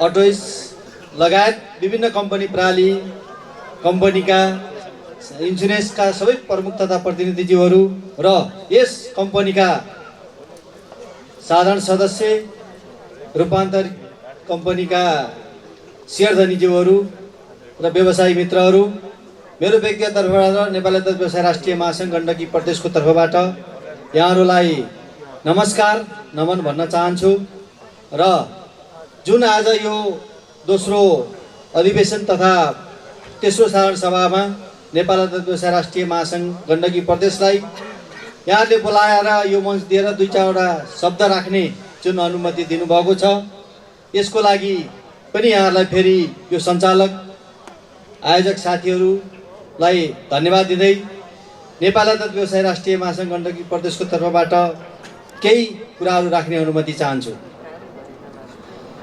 सर्वप्रथम त यहाँहरूलाई विद्यमान नै छ, थाहा भएकै कुरा हो, जब यो नेपाल यातायात व्यवसाय राष्ट्रिय महासङ्घको आदरणीय अध्यक्षज्यूको टिम आयो, त्यसपछि यो देशमा यातायातमा ठुलै हलचल आएको कुरा यहाँहरूले पक्कै अवगत गर्नुभएकै छ र न यो यातायात सेक्टरलाई अथवा यातायात क्षेत्रलाई सबभन्दा के भन्छ यो सबभन्दा ठुलो समस्या आइपर्यो र विभिन्न बेलामा महासङ्घले नेतृत्व गरेर यहाँहरूले आह्वान गरेको कुरामा यहाँहरूको पनि साथ र सहयोग रह्यो र विभिन्न समयमा नेपाल सरकारसँग जुन सहकार्य र सहमति गर्ने कुरामा अथवा वार्ता गर्ने सवालमा नेपाल यातायात व्यवसाय राष्ट्रिय महासङ्घले अहिले यहाँसम्म ल्याउने कामहरू भयो। अघि नै साथीहरूले धेरै भन्नुभयो, मैले यो छोट्याउने क्रममा चाहिँ केही त्रुटि भएको होला र अहिलेको अवस्थामा यहाँसम्म जुन अघि साथीहरूले भन्नुभयो यो कम्पनीलाई हिजोका समितिलाई रूपान्तरण गर्ने सवालमा एक ठाउँबाट अर्को ठाउँमा लाने मात्रै काम भएको छ भन्ने कुरा भन्नुभयो।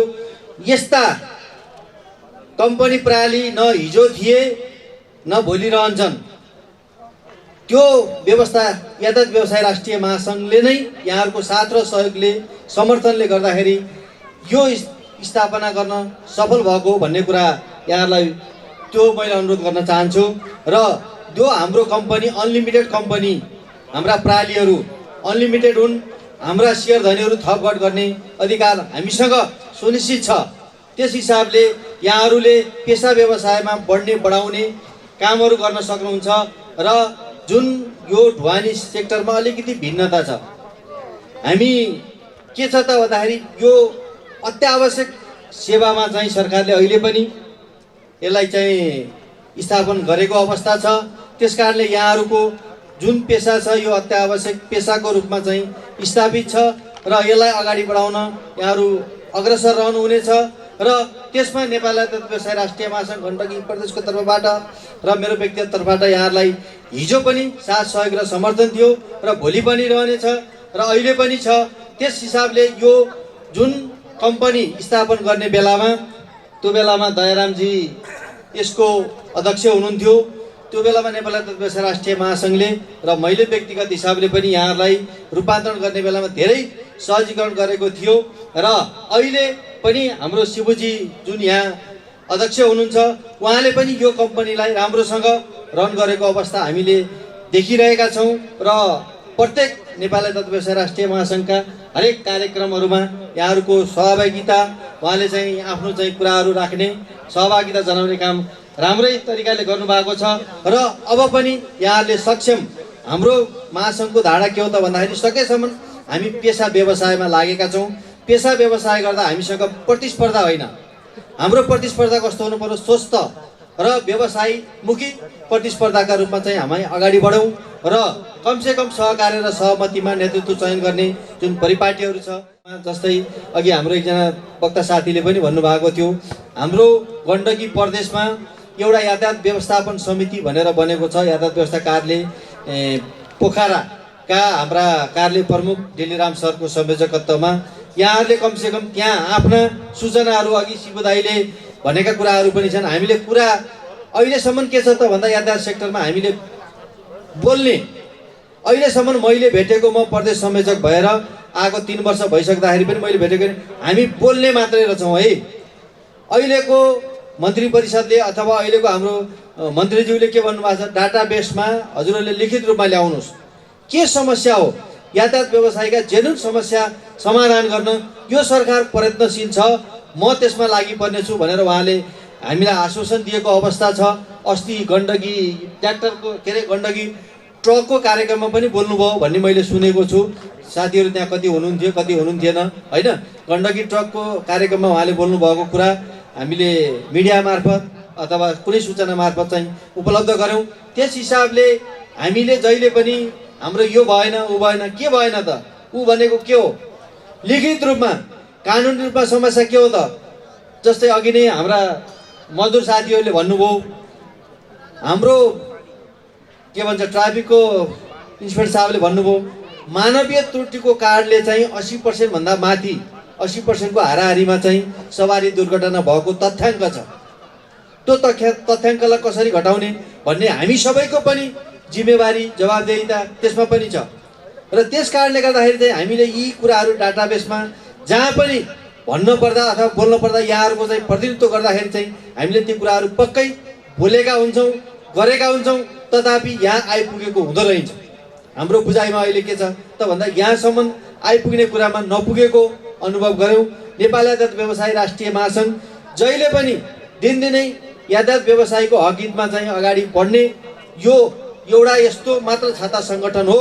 अहिलेसम्म यहाँले बुझ्नु होला नेपालको कुनै पनि यातायातमा चाहिँ परिवर्तन छ अथवा केही कुराहरू अधिकार लिने काम भएको छ अथवा चाहिँ आफ्ना आवाजहरू बुलन्द गर्ने काम भएको छ, त्यो एउटा यस्तो छाता सङ्गठन हो। त्यो नेपालको एकमात्र संस्था त्यो नेपाल यातायात व्यवसाय राष्ट्रिय महासङ्घ हो र त्यो महासङ्घले चाहिँ पक्कै पनि व्यवसायको हकहितमा काम हिजो पनि गरेको छ, आज पनि गरेको छ र भोलि पनि गर्नेछ भन्ने आशा यहाँ र विश्वास यहाँहरूलाई दिलाउँदै यो यहाँहरूको यो जुन अधिवेशन पनि आज भएको हुनाले सक्षम र सबल नेतृत्व यहाँले चयन गर्न सर्वसम्मत तरिकाले सफल हुनेछ भन्ने आशा र विश्वास लिँदै फेरि पनि यो साधारण सभा तथा अधिवेशनको सभ्य र भव्य सफलताको शुभकामना व्यक्त गर्दै मेरा भनाइ यही अन्त्य गर्छु।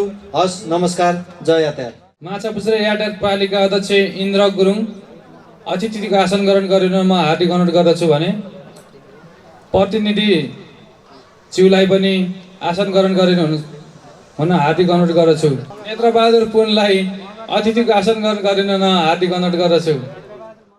गण्डकी धुवानी प्राइभेट लिमिटेडका सचिव, यस कार्यक्रमका प्रभावशाली अध्यक्ष भन्छु मैले उहाँलाई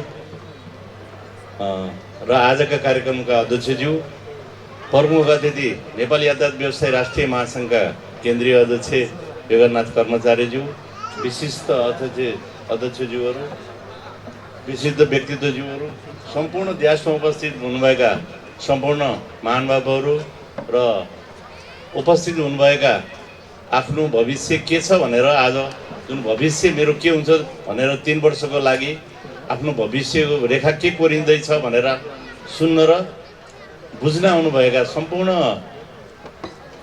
मजदुर साथीहरू र व्यवसायी मित्रहरू र पत्रकार साथीहरू सम्पूर्णलाई मेरो तर्फबाट महासङ्घको तर्फबाट यहाँहरूलाई जाडो मौसममा न्यानो अभिवादन टक्राउन चाहन्छु।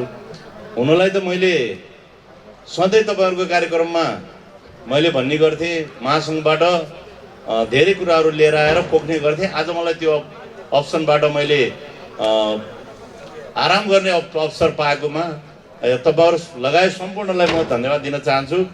किनभने अध्यक्षज्यू पोखरा आउनुभएको हुनाले मैले अध्यक्षज्यूलाई नै तपाईँहरूको कार्यक्रममा प्रमुख अतिथि बनाउन मैले तपाईँहरूलाई आग्रह गरेँ। त्यो आग्रहलाई हजुरहरूले मानिदिनु भयो, त्यसको लागि म हृदयबाट नै तपाईँहरूलाई आभार प्रकट गर्न चाहन्छु। र अरू कुरा सम्पूर्ण पूर्वोक्त मित्रहरूले भने जस्तैलाई मैले त्यही कुरालाई सापटी मागेर र उहाँहरूले भनेको कुराहरूलाई पनि मैले अनुमोदन गर्दै मैले यसपालि तपाईँहरूले प्रदेशको प्रमुखले पनि सम्पूर्ण कुराहरू यहाँ भनिसक्नु भएको छ, जिल्ला समन्वयको अध्यक्षले सबै कुरा भनिसक्नु भएको छ र महासङ्घको गतिविधिको कुरामा चाहिँ स्वयं अध्यक्षज्यू यहाँ भएको हुनाले मैले आज तपाईँहरूसँग कुनै कुराहरू नराख्ने प्रतिबद्धता पनि मैले गरिसकेको छु। किनभने मैले भन्नुभन्दा आज हाम्रो प्रमुख अतिथि आउनुभएको छ अध्यक्षज्यू, उहाँको मुखारबिन्दुबाट सुन्दै नै तपाईँहरूलाई आनन्द प्रकट हुनेछ भन्ने आशा एवं विश्वास लिँदै मैले छोटो समय मात्रै तपाईँहरू सम्पूर्णलाई एउटा निवेदन गर्न चाहेँ कि मलाई आएर यहाँ महासङ्घको तर्फबाट केन्द्रीय उपाध्यक्ष भनेर चिनाउने तर्फबाट मात्रै तपाईँहरूले उपस्थित गराउनु भयो, त्यसको लागि म धन्यवाद दिन चाहन्छु आयोगलाई। र अध्यक्षज्यूको फेरि फिर्ती पनि आजै छ, टिकट भइसकेको छ, त्यसको लागि अलिकति आत्तिनु भएको अवस्था छ। त्यसको लागि मैले पनि केही कुरा नभनी अब महासङ्घको कुरा र देशका समस्याको बारेमा सम्पूर्ण कुरा हाम्रो अध्यक्षज्यू स्वयं यहाँ भएको हुनाले अध्यक्षज्यूले भन्दै हुनुहुन्छ र तपाईँहरूले त्यसैलाई मनन गर्नुहुन्छ भन्ने आशा एवं विश्वास व्यक्त गर्दै मेरो शब्दहरू यहाँ अन्त्य गर्छु। जय यातायात। व्यवसाय राष्ट्रिय महासङ्घका केन्द्रीय अध्यक्ष श्री योगेन्द्रनाथ कर्मचारीज्यूलाई सादर अनुरोध गर्दछु। गण्डकी ढुवानी प्रणालीका अध्यक्ष एवं तेस्रो साधारण सभा एवं दोस्रो महाधिवेशनका सभापति श्री रामबहादुर तामाङजी, महासङ्घबाट प्रतिनिधित्व गरी विशेष अतिथि रूपमा उपस्थित हुनुहुने हाम्रो केन्द्रीय अध्यक्षज्यू, गण्डकी प्रदेश संयोजकज्यू, जिल्ला समन्वय समितिका संयोजकज्यू, पृथ्वीराज महाराज समितिका अध्यक्षज्यू, गण्डकी ट्रकका अध्यक्षज्यू लगायत देशमा पदासीन रहनु भए हामी ट्याक्सी व्यवसाय सङ्घका अध्यक्षज्यू र विभिन्न सङ्घ संस्थाहरू पाल्नुहुने अतिथिहरू पाल्नुहुने जिम्मेवारी व्यक्तित्वज्यूहरू, यहाँ उपस्थित पत्रकार मित्रहरू र सम्पूर्ण व्यवसायी साथीहरू, सर्वप्रथम त म आभार व्यक्त गर्न चाहन्छु तपाईँहरू माझमा यसरी उपस्थित भएर केही कुराहरू राख्ने अवसर मैले जुडेको छ। त्यसको लागि यस संस्थाका अध्यक्षज्यू लगायत कार्यसमिति परिवारप्रति आभार व्यक्त गर्दै यस संस्थाका संस्थापक अध्यक्षज्यू, नेपाल यातायात विश्व राष्ट्रिय महासङ्घ केन्द्रीय सदस्य एवं तपाईँ यस संस्थाका संरक्षकज्यू लगायतप्रति म आभार व्यक्त गर्न चाहन्छु। सर्वप्रथम त म दुईवटा पाटोले कुरा गर्नु पर्यो जस्तो लाग्यो मलाई। एउटा महासङ्घले त्यहाँ दुई तिनवटा कुरा उठेको छ, म तपाईँहरूलाई त्यसलाई पनि सम्बोधन गर्ने प्रयास गर्दछु। सबभन्दा पहिला 2074 साल मार्च 17, 18, 19 गते अधिवेशनबाट तपाईँहरूले माया गरेर मेरो नेतृत्वको कार्य समितिलाई निर्वाचित गरेर चितवनबाट हामी फर्क्यौँ। फर्केपछि हामीले बडो उत्साह र उमङ्गको साथ अब यातायात व्यवस्थापनलाई, यातायात सञ्चालन गर्ने लगानीकर्ता, मजदुर साथीहरू, संस्थाहरूलाई संरक्षण गर्ने जुन 5वटा हामीले कुराहरू लिएर हामी काठमाडौँ फर्क्यौँ। सबभन्दा पहिला अब यातायात व्यवस्थित गर्नलाई यातायात सञ्चालन नीतिको आवश्यक छ। जबसम्म यातायात नीति हुँदैन हाम्रो व्यवस्थापन हुन सक्दैन भन्ने कुरा पहिलो प्रायोरिटीमा राखेर हामी यातायात व्यवस्था विभागका महानिर्देशक ज्यूका हामी पुग्यौँ। चैतको 12 गते हामी पुग्यौँ।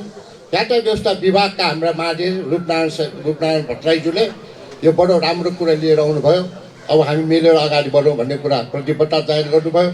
त्यसपछि ट्राफिककै त्यो बेलाको एसएसपी सर्वेनाथ खनाल आइजिपी पनि भइसक्नु भएको छ, रिटायर पनि भयो। उहाँ कहाँ हामी पुग्यौँ। उहाँले पनि त्यही कुरा गरेर अब तिनवटा निकाय मिलाएर यातायात सञ्चालन गर्ने कुरालाई अगाडि बढौँ भने प्रतिबद्धता पनि जाहेर भयो। यसै क्रममा हामी लागिरहेको अवस्थामा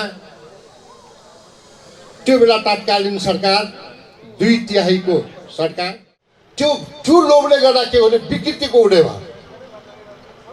अहिले ट्याक्सीले पनि बस राख्ने भयो, बसले ट्याक्सी राख्ने भयो। हिजो हामीले वर्गीकरण गर्दा साथीभाइ त्यो वर्गीकरण भित्र रहेको भए यो दिन आउँछ आउँदैन। भाग भनेको मिलेर खाने हो क्या, एक्लैले खाने होइन। साथीहरू म भन्छु पाउड र पैसा भन्ने कुरा सधैँ हुँदैन। पाउड र पैसा सङ्गठित त्यो हुने बेला सङ्गठित हुनुपर्छ। त्यो प्रपर्टी त्यो सधैँको लागि सम्पत्ति हो। संस्था बलियो गएपछि हामी हुने हो, हामी बलियो भएर संस्था बलियो हुँदैन। त्यसले मैले आग्रह गर्न चाहे साथीहरू, तपाईँहरूले आफ्नो कार्यक्षेत्रबाट बाहिर जाने नै लो गर्ने नै होइन। जुन क्षेत्रमा त्यसले इमान्दारमा त्यो व्यवसायभित्र त्यसको मजदुर साथीहरूले त्यसको कर्मचारी साथीहरू संरक्षण गर्ने हो। धेरै विशाल गरेर गयो भने त्यो ढान्न सक्दैन। त्यो ढान्न नसक्दा भएको चिज संरचना पनि बिग्रिन्छ। त्यसैले जिम्मेवारी संस्थाका साथीहरूले लोभ गर्ने होइन, अर्काको भाग खोज्ने होइन, आफू भित्रको संरक्षण गरेर अरूले कसरी समन्वय गर्ने सहयोग गर्ने हो। त्यसपछि पो यात्रा त अगाडि बढ्छ। त्यसले मैले पूर्व मितिदेखि मैले पश्चिम महाकालसम्म देखिरहेको छु साथीहरूलाई लोभ छ। जति बेला जिसको पनि वर्गको गाडी इन्ट्री गर्ने भने त्यसले विकृतिको जन्मिया छ। तर मैले हिजो 10 वर्ष अगाडि भनेको कुरा अहिले साथीहरूले बिस्तारै टाउको हल्लाएको छ। तर गाह्रो छ, भइसकेपछि गाह्रो छ। त्यसैले मेरो सबभन्दा ठुलो कुरा हामी इमान्दार त हौँ। हामी भित्रको मैले चेहरा त्यो ऐनामा मेरो चेहरा मैले हेर्नु पऱ्यो पहिला। त्यो चेहरा मेरो चेहरा कतैतिर दाग छ भने मैले त्यो क्लियर गरेपछि तपाईँको दाग त्यो हेर्नु पऱ्यो। अब हाम्रो त्यो कोठा हाम्रो चेहराभित्र दागेर अर्का कुरा गरेर के हुन्छ। त्यसले म आफूबाट सुधार्ने हो, आफूबाट अगाडि बढ्नुपर्छ। त्यसैले एउटा गन्तव्य स्थानमा पुग्छ, हाम्रो लक्ष्य प्राप्ति हुन्छ। त्यसले एउटा हाम्रो व्यवसायको उज्जवल भविष्य हुन्छ। त्यहाँ आन्दोलनको पनि कुरा गरेको साथीहरूले आन्दोलन मैले 68 साल वैशाख पनि 68 सालमा पनि आन्दोलन गरेँ। हाम्रो साथीहरूले आन्दोलन गरौँ भन्ने हो। आन्दोलन गरिसकेपछि 2 दिन टेक्दैन, गाडी चलाउँ भन्ने हो। बडो गाह्रो छ आन्दोलनमा। हिजो पनि हामीले आन्दोलन गर्दा हाम्रो आदि साथीहरूले गाडी चलाएको। हामीले हिजो आन्दोलन 74 सालमा आन्दोलन गर्दा हाम्रो साथीहरूको गाडी गुड्यो त। को इमान्दार छ। तर त्यसैले आन्दोलन नगरेको कलमले काम दियौँ। दैनिक हामी 17 महिना दुःख गऱ्यौँ तर ल्यायो त। अहिलेसम्म म तपाईँलाई भन्छु सङ्घ संस्था दर्ता 2034 अन्तर्गत गरेको देशभरिको खाता बन्द भयो। करोडौँ पैसा ब्लक भयो, हाम्रो राष्ट्रियकरण गर्नुभयो। साथीहरू एकदम सपना दियो अब सिद्धियो भन्दै गयो। धैर्य गर्नुहोस् है साथीहरू। साथीहरूको मुखमा जे पनि आन्दोलन गर्नु भएछ, धैर्य गरौँ। म चाहिँ मेरो आफ्नो कलमले जे गर्न सक्यो गर्नु। तर अर्थमन्त्री, गृहमन्त्री, यातायात मन्त्री, अर्थ सचिव, यातायात सचिव, गृह सचिव राखेर सङ्घ संस्था दर्ता 2034 अन्तर्गत रहेको खाताहरू कम्पनी 2063मा रकमान्तर गर्ने निर्णय गरायो। इतिहासमा एउटा ऐनको अर्को ऐनमा हुँदैन, त्यो इतिहासमा छैन। न हिजो छ सायद न भोलि पनि हुँदैन। त्यो त महासङ्घले गर्यो, मैले गरेँ होइन त। तपाईँले दिएको कुर्सीले गरे हो। गरेको कुराले त गऱ्यो भन्नु पऱ्यो। गरेको कुरामा नपुग कुरा सहयोग गर्नु पऱ्यो। त्यो पो अगाडि बढ्छ। महासङ्घले गरिराखेको छ। महासङ्घ सामान्य कुरा आफ्नो पर्सनल इन्ट्रेस्टमा के कुरा भएन महासङ्घले के फाइदा भन्छ। महासङ्घले न्याय गर्ने हो। न्याय गर्दा दुईवटा झगडा भयो भने एउटाले मलाई अन्याय भयो भन्ने हुन्छ। तर हामीले सही निर्णय दिनु, दुईवटाले न्याय त हुँदैन होला नि। अनि सही डिसिजन गर्दा मान्ने कि मेरो कुरा मान्दैन भन्ने गाह्रो यहीँ दिएर छ समस्या। यहाँ तपाईँले दुःख लाग्यो, तपाईँले समस्या पऱ्यो, तपाईँ तुरन्त आफ्नो कुरा गरिहाल्ने। अर्कोलाई भयो भने तपाईँ फेरि उडालपाट भइहाल्ने। त्यसको अर्थ के हो, त्यसको लक्ष्य के हो, त्यो जाने बाटो के हो। त्यसैले महासङ्घले अहिले गरिरहेको कुरा अब एउटा काम गर्न बाँकी। जसले जे कुरा गरे पनि एउटा काम के हो, प्रपर्टी ट्रान्सपोर्ट गर्ने, त्यो पनि सरकारमा रिपोर्ट पढेको, जुन रिपोर्ट पढेको छ, सिडिओ कार्यालयले चिठी लेखेर या मालपोर्ट कार्यालय रोकिया छ, त्यसको मात्र फुकाउने हो, अरू त फुका लगभग भइसक्यो। त्यसको लागि हामी नै जानुपर्ने भयो। तर दुर्भाग्य के हो भने त्यो 2/3 सरकारले पनि गरेन। पछि फेरि मन्त्री फेरि तर त्यसले कानुनमा लगेर त्यो फाइल लगाएको छु। हिजो अस्ति मलाई फेरि अब अर्को कानुन मन्त्री आइसक्यो, फेरि अर्को कानुन मन्त्रीले म यहाँ गोर्खाबाट कार्यक्रम आउँदै मन्त्रीजीसँग कुरा गर्दै म चलेको छु। किनभने सरकार ठिक छैन, त्यसले योको एउटा काम गर्न बाँकी छ। सायद त्यो काम पुगिसकेर अन्तिम चलन आइसकेको छ। मैले सम्मान्य प्रधानमन्त्रीसँग कुरा गरिसकेको छु, अनि कानुन मन्त्रीसँग पनि कुरा गर्छु। तर अहिले नयाँ सरकार आएपछि हामीले उहाँहरूलाई कन्भिन्स गर्ने काम भइरहेको छैन। किनभने सरकार सबै चुनावमा लागेको छ, सबै लागेर चाहिँ उहाँहरू आफ्नो बल्ल अहिले सुरु गरेको छ। त्यसैले आशा गर्नुहोस् त्यो काम महासङ्घको हो, त्यो महासङ्घले गर्छ। नीतिगत निर्णय गर्ने काम महासङ्घले गर्छ, तर काठमाडौँ गरेर इमान्दारपूर्वक लाग्ने काम तपाईँहरूले गर्नु।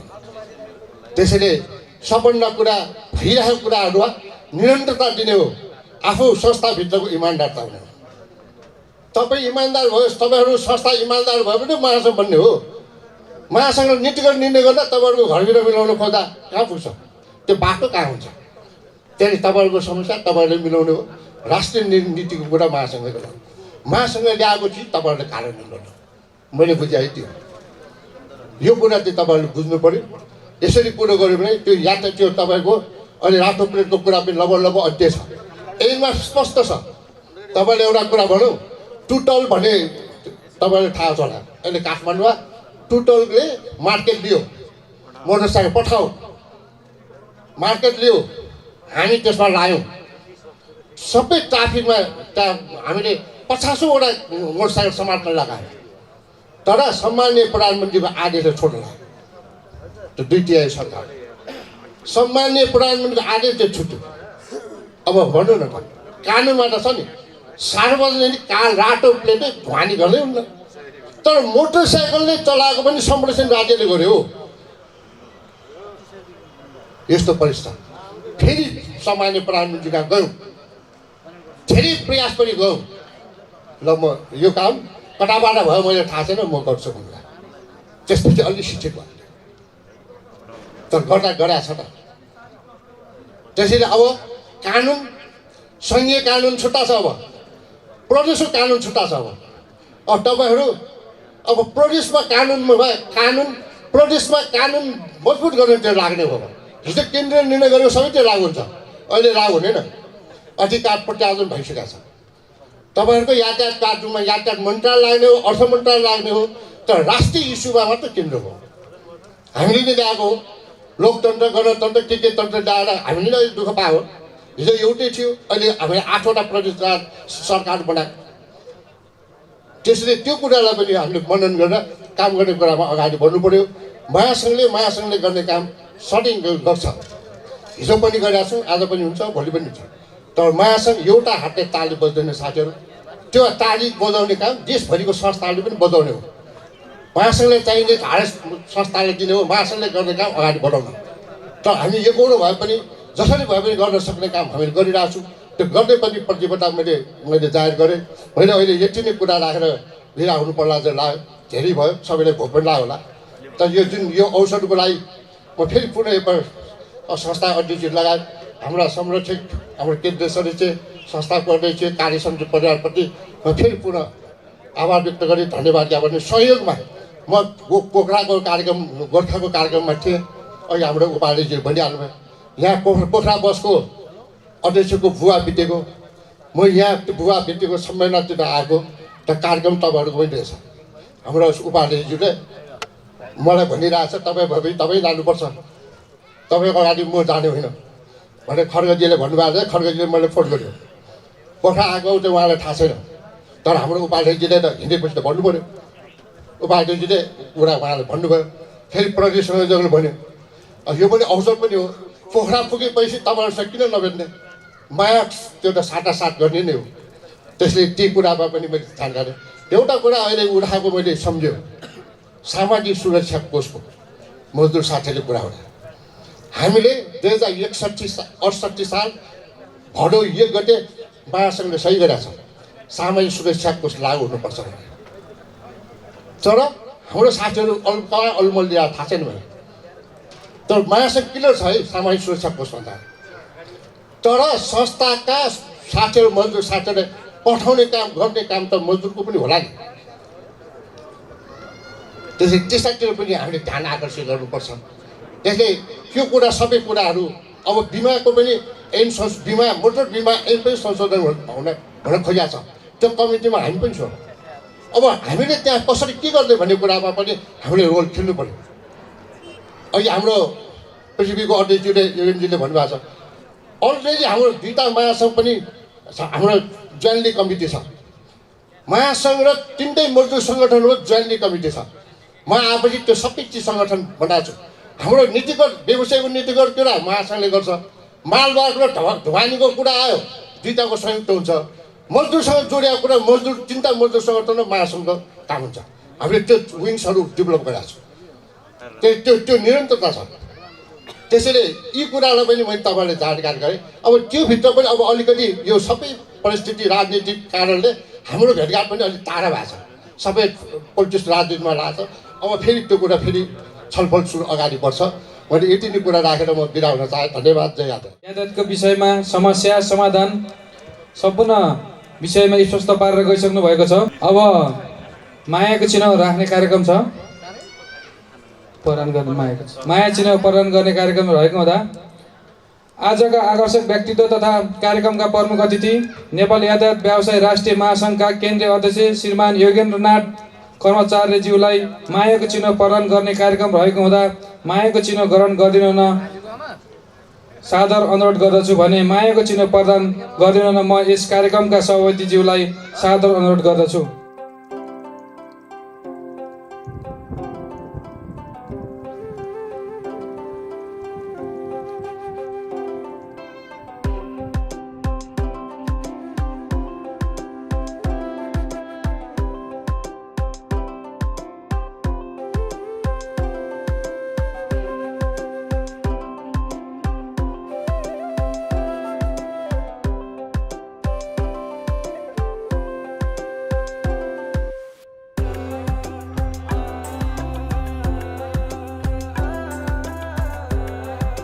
गण्डकी ढुवानी प्रणालीको यो तेस्रो साधारण सभा तथा दोस्रो अधिवेशन कार्यक्रमका प्रमुख अतिथिज्यू नेपाल यातायात व्यवसाय राष्ट्रिय महासङ्घका अध्यक्ष श्री योगेन्द्रनाथ कर्मचार्यज्यू, आजका विशिष्ट अतिथि गण्डकी प्रदेश यातायात व्यवस्था कार्यालय प्रमुखज्यू, आजका विशेष अतिथि नेपाल यातायात व्यवसाय राष्ट्रिय महासङ्घका केन्द्रीय उपाध्यक्ष श्री एन कुमार साईज्यू, आजका विशेष अतिथि नेपाल यातायात व्यवसाय राष्ट्रिय महासङ्घका केन्द्रीय सदस्य तथा हाम्रो यस गण्डकी ढुवानी प्रणालीका संरक्षक श्री खड्कबहादुर विश्वकर्माज्यू, हाम्रो विशेष अतिथि आजको यस कार्यक्रमलाई भव्य अनि सभ्य बनाउनु पाल्नुभएका नेपाल तामाङ गेलुङ गण्डकी प्रदेशका प्रमुख सल्लाहकार साथै गेलुङ सङ्घ सचिवालय सदस्य श्री दीपक वाइपा तामाङज्यू, आजको हाम्रो यस संस्थाका संस्थापक ज्यू श्री दयाराम भारतीज्यू, हाम्रो आजको यस कार्यक्रमलाई भव्य अनि सभ्य बनाउनु पाल्नुभएका नेपाल यातायात व्यवसाय राष्ट्रिय महासङ्घ गण्डकी प्रदेशका संयोजक श्री भानु बरालज्यू, हाम्रो यस कार्यक्रमलाई भव्य अनि सभ्य बनाउनु पाल्नुभएका हाम्रो गण्डकी समन्वय समिति कास्कीका अध्यक्ष श्री केदार पौडेलज्यू, सम्पूर्ण पूर्व सदस्यज्यूहरू, निवर्तमान सदस्यज्यूहरू, हाम्रो यस संस्थाका कानुनी सल्लाहकार ज्यूहरू, मैले सम्बोधनमा छुटाएका ड्यासमा आसिङ सम्पूर्ण अतिथिज्यूहरू, पत्रकार मित्रहरू, मिडियाका साथीहरू र हामीलाई यस कार्यक्रमलाई प्रत्यक्ष अप्रत्यक्ष सहयोग गर्ने सम्पूर्ण सङ्घ संस्था प्रालीका अध्यक्ष ज्यूहरू, साथै हाम्रो कार्यक्रमलाई भव्य अनि सभ्य बनाउन पाल्नुभएका हाम्रा सम्पूर्ण शेर सदस्य व्यवसाय मित्रहरूमा गण्डकी ढुवानी प्रालीको तर्फबाट र मेरो व्यक्तिगत तर्फबाट हार्दिक नमस्कार टक्राउन चाहन्छु।